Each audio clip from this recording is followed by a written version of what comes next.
Hello नमस्ते म कृष्ण ढकाल स्वागत छ तपाईलाई मेरो च्यानल केडीसफ्ट नेटवर्कमा। आज मैले तपाईलाई चाहिँ पछिल्लो समय निर्माण सामग्रीहरूको मूल्य एकदमै तीव्र रूपमा वृद्धि भइरहेको छ। यस्तो अवस्थामा ठूला व्यवसायीले त प्राइस स्केलेसन पाउँछन् नै, साना व्यवसायीहरूको हकमा के हुन्छ भन्ने विषयलाई लिएर भिडियो बनाएको छु। भिडियो अन्तिमसम्म हेरिदिनु होला। हेरिसकेपछि केही सुझाव सल्लाह छन्, केही प्रतिक्रिया छन् भने कमेन्ट मार्फत दिन नबिर्सिनु होला। पछिल्लो समय तपाईले आजभोलि देखिराख्नु भएको छ डन्डीको मूल्य चाहिँ 125 देखि 135 सम्म पुगिसकेको छ। भनेको मतलब ठाउँ अनुसार 125 देखि 135 रुपैयाँ पुगेको छ। त्यस्तै बिटुमिनको मूल्य तपाईको 110 अथवा 112 प्लस भ्याट प्लस भएको छ। सुन्नमा आएको छ सिमेन्टको मूल्य पनि 100 देखि 150 रुपैयाँ बढ्दै छ, किनभने सिमेन्टको लागि चाहिँ तपाईको बाहिरबाट ल्याइने केही मेटेरियलहरु चाहिँ महँगो भएको कारणले गर्दा सिमेन्टको मूल्य पनि 100 रुपैयाँदेखि 150 रुपैयाँ बढ्ने आकलन गरिएको छ। यो गर्दा तपाईको साना व्यवसाय चाहिँ स्वतः रूपमा मर्कामा पर्नेछन्, अलिअलि होइन बेसकरी रूपमा मर्का पर्नेछन्। यस्तो अवस्थामा महासंघको नेतृत्व पनि परिवर्तन हुँदैछ र महासंघले यही बेलामा फाइदा उठाएर चाहिँ देशैभरिका निर्माण व्यवसायीलाई चाहिँ काम नगरी आन्दोलन दबाव सिर्जना गरौँ, ताकि सरकारले चाहिँ विकास निर्माणको काम भएन भने चाहिँ मूल्यमा केही समायोजन गर्न सक्छ अथवा मूल्यमा हेरफेर गर्न सक्छ, अझ विशेष गरी निर्माण व्यवसायीलाई चाहिँ केही राहत प्रदान गर्न सक्छ भने जस्तो आश्वासन बाँड्न सक्छन्। तर यो तपाई हामी सानो व्यवसायीलाई देखाइने एउटा दाँत मात्रै हो।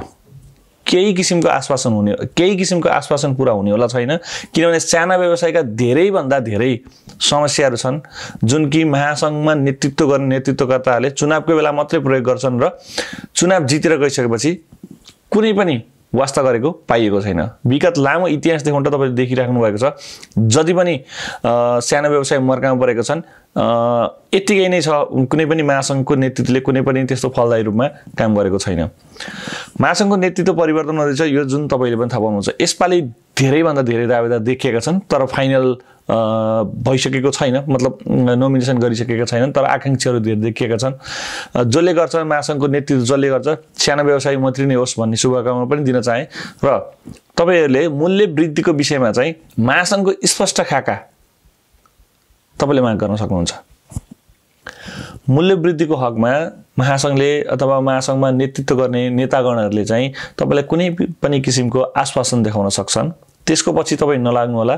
जतिसुकै मूल्य वृद्धि भए पनि साना व्यवसायी जुन प्राइस स्केलेसन नभएका साना व्यवसायी भनेको 8-10 लाखको काम गर्ने व्यवसाय मात्रै भने होइन, 10-15 करोडको काम गर्ने व्यवसायहरू पनि जुन प्राइस स्केलेसन छैनन्, प्राइस एडजस्टमेन्टहरू छैनन् हो, ती व्यवसाय सबैले चाहिँ जति सक्दो छिटो काम गर्नु नै उपयुक्त हुन्छ। किनभने मूल्य आजभन्दा भोलि भन्दा पर्सि बढ्दै छ। अझ यो मूल्य बढ्ने कम किन बढ्दो हुन सक्छ भने जस्तै तपाईको युक्रेन र रुसको जुन युद्ध छ त्यसले गर्दा पनि अलिकति डलरमा अलिकति समस्या देखिएको छ र नेपालमा केही पनि आफ्नो उत्पादित केही पनि छैन, सबै अरु देशबाट भर पर्नुपर्ने हुन्छ। त्यसको कारणले गर्दा पनि हामीकोमा पाउने जुन पनि निर्माण सामग्रीहरू एउटा खोलाको गिटी बालुवा त हामीसित पाउँथ्यो, तर त्यसलामा पनि तपाईको कच्चा पदार्थको तेलहरू बढेको, कच्चा पदार्थको मूल्य बढेसँगै पेट्रोलियम पदार्थको मूल्य बढेसँगै त्यसले पनि ढुवानीको रूपमा बढ्नेछ। बढिसकेपछि सोधहरूमा त्यो पनि महँगो हुनेछ।